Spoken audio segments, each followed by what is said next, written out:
Hi, everybody. It's the show with Ron where we look at the headlines in context so maybe we don't have to be so excited about them. We can understand a little bit about what's behind them. And I'm inside today. I'm still at the beach, but it's so bright outside. You just can't really see anything on the computer, and the surf's kind of loud. So I've come inside, and we're going to look at the headlines today. So,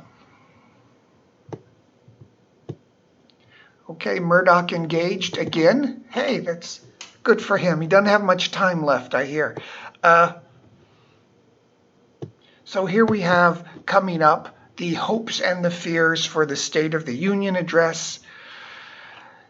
I guess by this time, the reality of Biden's cognitive decline, as they say, is pretty much out there in the media.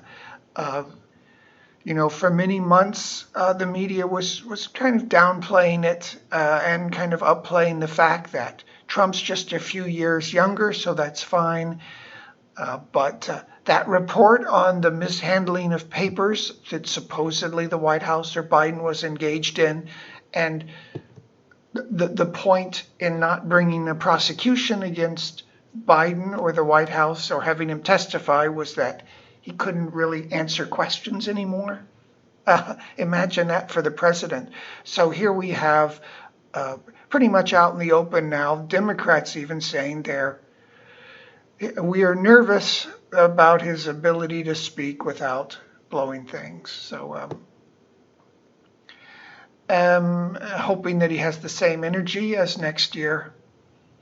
And it's such a scary thing, I think, for the country, in that, okay, the Democrats have made a pretty convincing case of how dangerous Trump is, or how consequential this election is, how important it is to stop Trump at any cost, that all these cases have to be brought this year on Trump. Just coincidentally, they happen to be coming to fruition in an election year.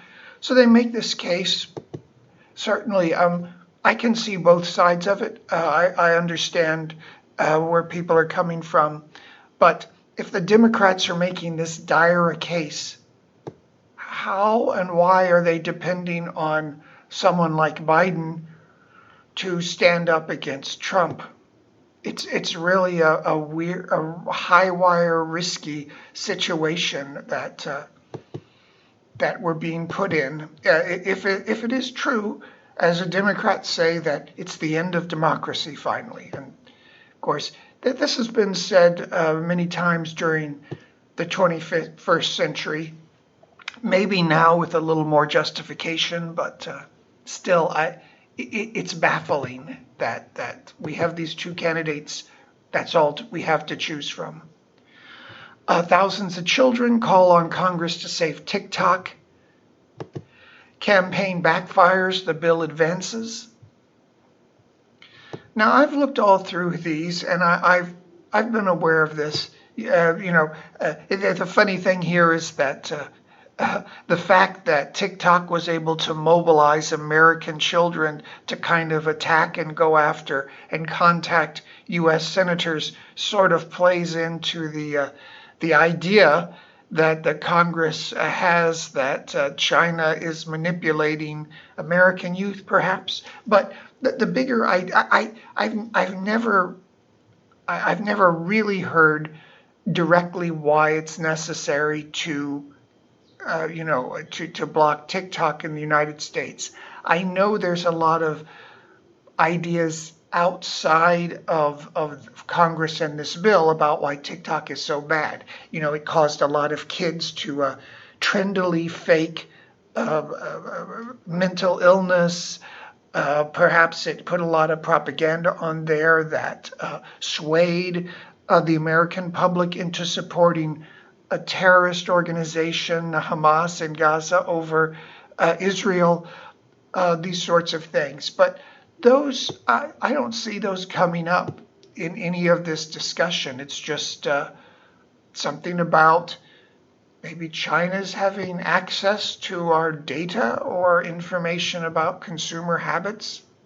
I I don't think a clear case is made as to why China. I mean, China is one of our adversaries, but what specifically is it that a Chinese company cannot own or run TikTok? If it's an issue of propaganda, that's one thing, but they have to say it, and I really haven't seen any clear reason why that is. If I were a conspiratorial person, I would say the big companies, the Googles, the Microsofts that own a lot of our congressmen and senators, they would probably be wanting of this bill to pass because they want good old American giant conglomerates to control consumer information, not China. But whether it's dangerous for China to know the login information and browsing habits of kids, I'm not sure why. Or I mean, could be propaganda, but that case has not been made, I don't think. Haiti could fall at any time, genocidal civil war. Gosh, what a mess. I don't have the books here, but I've read a series of books, and I don't remember the author or the title.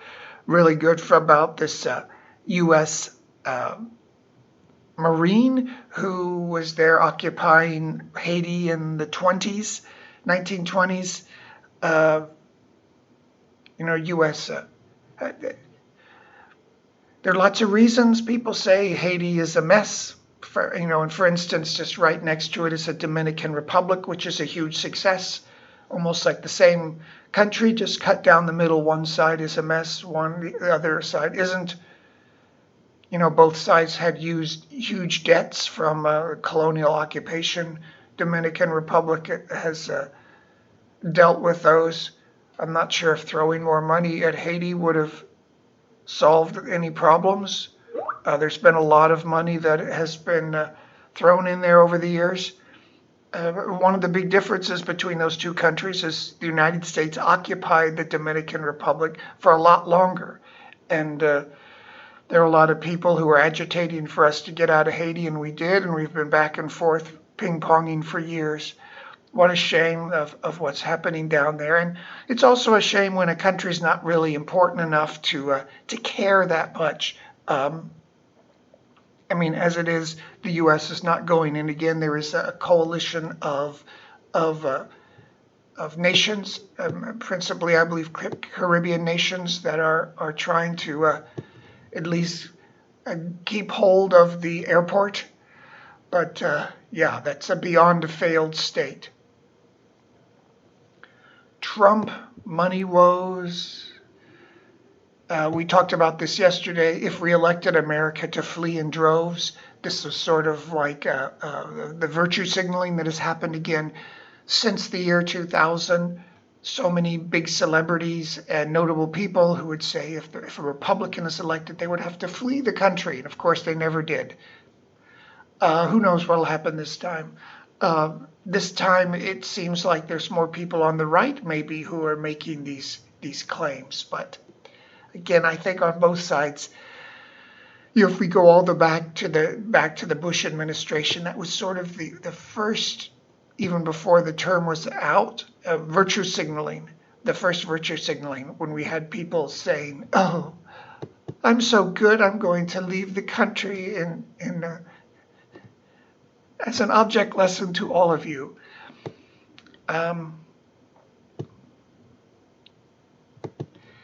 Here is it was interesting sentiment. The cocoon election. I guess talking about the old guys. It's a reference to that movie, the Ron Howard movie in the 80s, Cocoon. Do we really have to do this over again?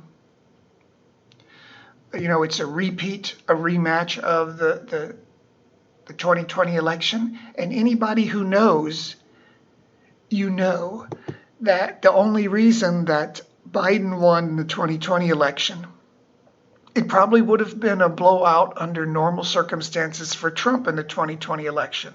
As it is, Trump got more votes than any other person in history, except Biden in 2020. And the only reason the turnout was so high, the only reason in every city, you know, massive amounts of black voters voted more for Biden than they ever did for uh, even Obama, was because of the big epidemic. And that gave an opportunity to change the laws so that months and months before, people on both sides of the political equation could go out and canvass all of the high population inner city areas and collect every single vote. And it was through that they were able to harvest all the votes for Biden. As far as I can tell, that's all completely legal, completely on the up and up. And the fact that the Republicans were able to do the same thing and tried to do the same thing, but couldn't get all those inner city votes meant, as has been a perennial thing with the Republicans, they haven't been offering policies that attract that segment of people. However, so anyway, it was the utilizing that epidemic to get votes months and months ahead of time, collect every vote. And you can say, and I suppose it is true, that's really great. Everybody finally got their vote cast. People who never voted before or would not ever vote in any other circumstance, because of the way it was conducted in 2020, they got everybody's vote and they pushed Biden over the line, all fair and square. This time, there is no epidemic. There is no pandemic to create that circumstance. So we're back to the normal voting demographics. And like I say, if you're one of the people in politics who knows about that, and you really need Biden to get in there, this is another worrying aspect of this year's election.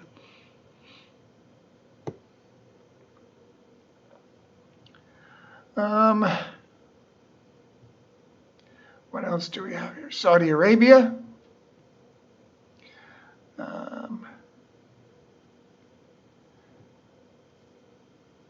There's more about State of the Union address. We'll have a show tomorrow. Tune in for that, and we'll see how he did.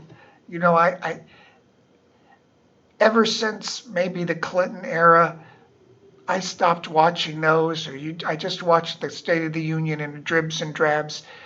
Any politician worth his weight to become the president is going to give a good State of the Union address. Really doesn't tell you anything about anything in the country. Since the Clinton era, he was just, I was a supporter of Clinton, Bill Clinton. I liked him, thought he was basically a Republican. He did everything the Republicans said they were going to do. He kept up defense. He prevented us from getting into some foreign wars, and he balanced the budget. But he was slick, and he always gave a real slick speech no matter what, and all of his insane, foolish scandals that he put himself into. So that didn't tell you anything. And, the same thing when you hear George W. Bush. George W. Bush was messing up, not giving the public a really good explanation of what was happening in his foreign wars and his policies and his breaking the bank spending. Same thing with Obama. Very slick in terms of communicating with the public, but it didn't really tell you much about it. It's just, any politician who's good enough to get in the presidency is going to give a great State of the Union address. And as I would say, the one thing we ever learned from State of the Union address, I believe it was in a State of the Union address in Obama's term, where you had some congressman or someone yelling out "liar," and you could kind of see the depths of whether that congressman had a reason for making such an outburst. I think it did show, kind of a latent racism in our country, that you would feel comfortable to say that to a black guy who was a president, and it was an unprecedented thing to shout out in in the Congress during the State of the Union address. After all, we're not the British Parliament, where they call out all the time. So anyway, I don't think there's much to learn from the State of the Union address. And maybe this year, when we see if Biden keels over there, or even the Democrats are worried about that. More scary stuff about AI. Let's just ignore that. More stuff about Twitter. I know people didn't like when Elon came in there, but it certainly seemed to free up free speech again for a lot of people. And I think that on balance, that's probably a good thing. When you have these big companies who are egged on by the White House, and this is the case about that went all the way to the Supreme Court, and they said the White House cannot secretly collude with these big companies to make them censor certain things they don't like, that the government doesn't like. When you do that, even if it's over issues of a pandemic or something, you just create in the public a perception of conspiracy. And it's always better to hash things out in public rather than censor things.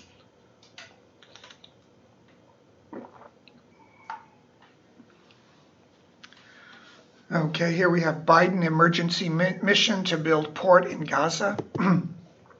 Yesterday we talked about how difficult it is when you're the guy in power to, sometimes you got to play both sides.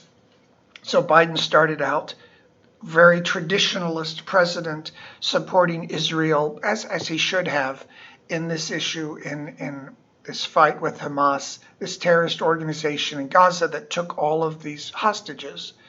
However, Israel is in the way it's conducted itself, is losing the propaganda war. And to the surprise of the administration, to the surprise of the country, the U.S. public was not interested in participating in more wars.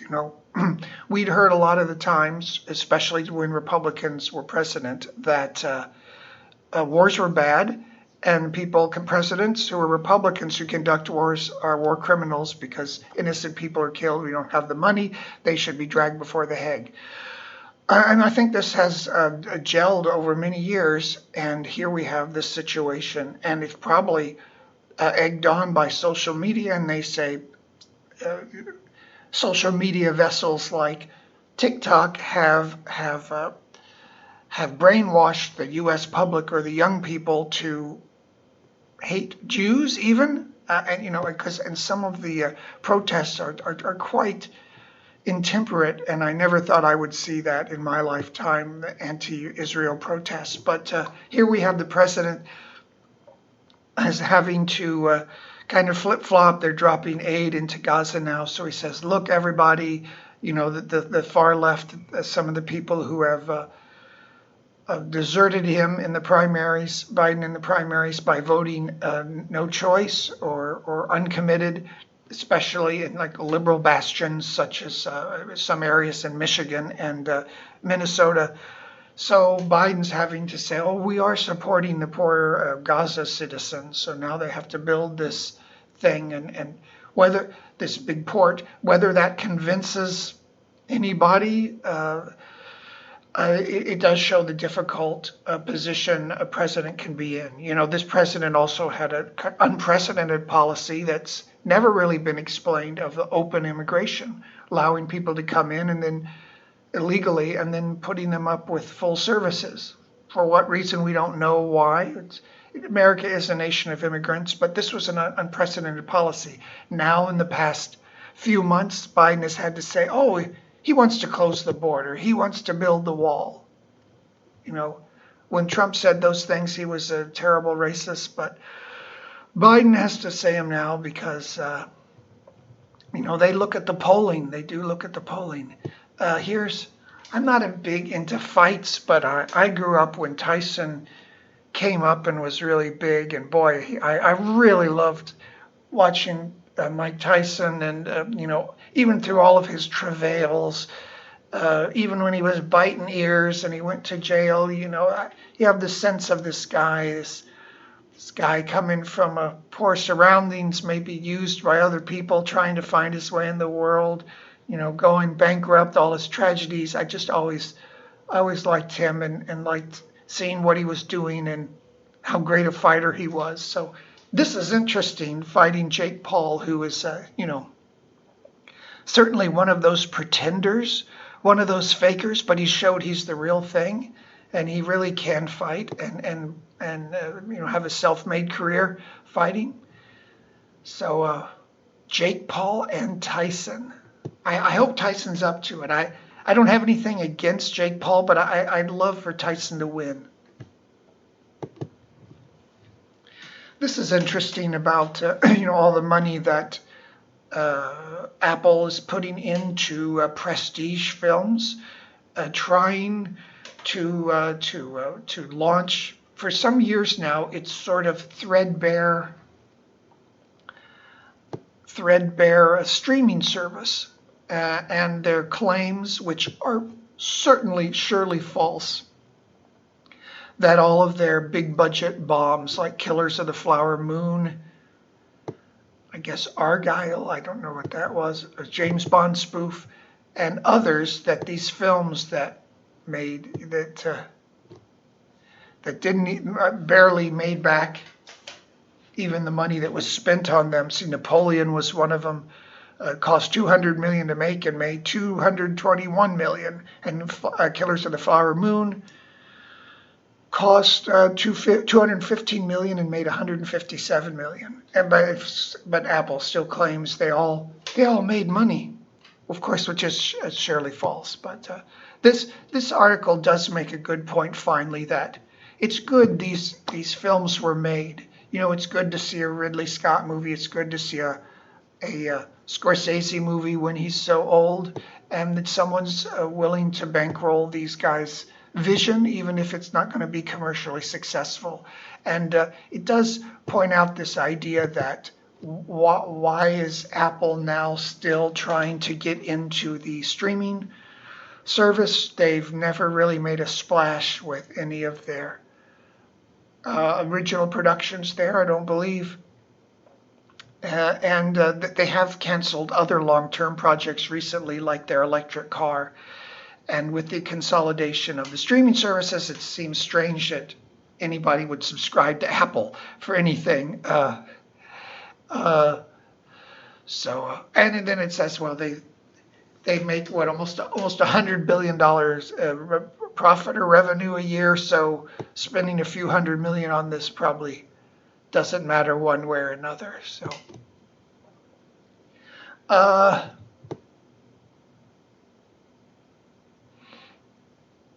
more super expensive houses in Miami.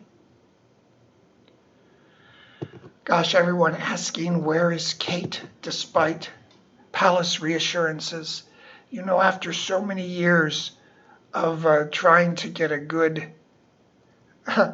a really, really good future heir to the throne with a fantastic family, a picture-perfect grouping of people, they finally lucked out with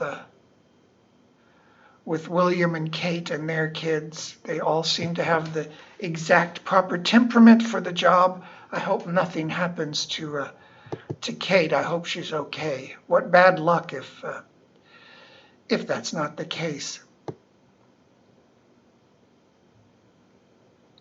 Mexico City is dangerous. Stop the presses. Single dose of LSD provides immediate and lasting relief from anxiety. Seems like they should have researched that a long time ago. They probably did. And public school kids paid $1,400 apiece to become social justice warriors. That would explain a lot of things. I know there's a lot of people who've been attacked online, maybe in the past, almost maybe 8 years now, and just be called all kinds of things, Nazis, what have you, just for being suspected, Republicans even. And it always seemed strange to me that could happen.